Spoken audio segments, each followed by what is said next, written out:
What's up, everybody? Clint Powell back again with our short conversations around the kitchen table, basically with the folks from Eric Buchanan and Associates. Full disclosure, I have used Eric and his team personally, so I know what kind of work they can do.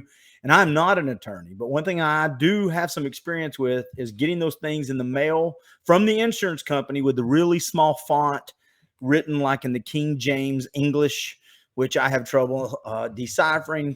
And that's when I go to my friend and his team over at Eric Buchanan and Associates, and they help me. So I thought you might have some of the same type of questions that I have as well. With that being said, let's bring our guest up for the day. And the question, and here he comes, 3, 2, 1, Chandler Wilson. What's up, buddy? Hey, Clint, how are you? I'm good.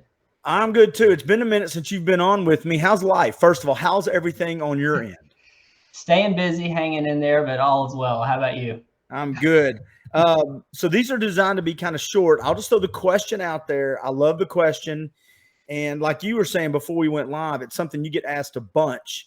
And it's basically, when do I get an attorney involved, right? Not only when do I get an attorney involved, but why? Like, what should I be looking for? And I go, okay, this is where I need somebody above my pay grade to be looking at this. Does that make sense? Absolutely, yes. And it's a question I get a lot, especially for people who are just kind of really early in the process or thinking about applying for disability. But really, the quick answer to the question is, as soon as you get a denial, that is when you want to get an attorney involved. And really, the main reason for that is, one, you have a limited time frame to appeal a denial. So the earlier you can get an attorney involved, the more time your attorney is going to have to put a good appeal together and not rush things.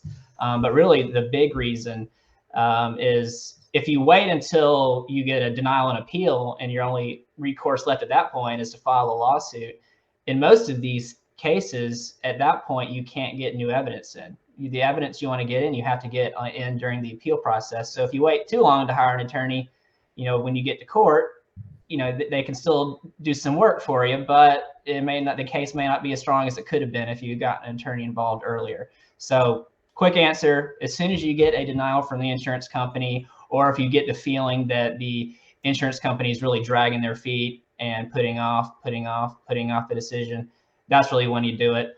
The one other situation, if you have a particularly complex case, maybe it's a situation where you might want to get an attorney involved to help with just the initial application. But I think for most people, and to be perfectly honest, if you have a fairly typical case where you're just submitting your medical records and your doctor's opinions, you can probably do that on your own and not necessarily have to pay an attorney for it. And it may not be necessary at that point. But if you get a denial, that's when you want to get an attorney involved. Yeah, I'll just throw a couple quick things out there. You said something that hints, I think, the biggest problem, at least one of the reasons I was glad I reached out to Eric, is there are these built-in timelines and you don't know about them because you're reading so much. It's almost like drinking water out of a fire hose. So much is coming at you. You think you're doing everything, but there's timelines in there. And like you said, if you miss it, it's not that you guys still can't do them, and guys and girls, can't do them a good job. It's just that you've limited what you can and cannot do when you get to the lawsuit stage of it, right? Right. I mean, sometimes, if you miss an appeal deadline, that can kill your whole case potentially. Yeah. So worst case scenario, it can really ruin your whole case, or best case scenario, you've kind of hamstrung or limited what you can do going forward and put yourself kind of in a weaker position than you otherwise could have been.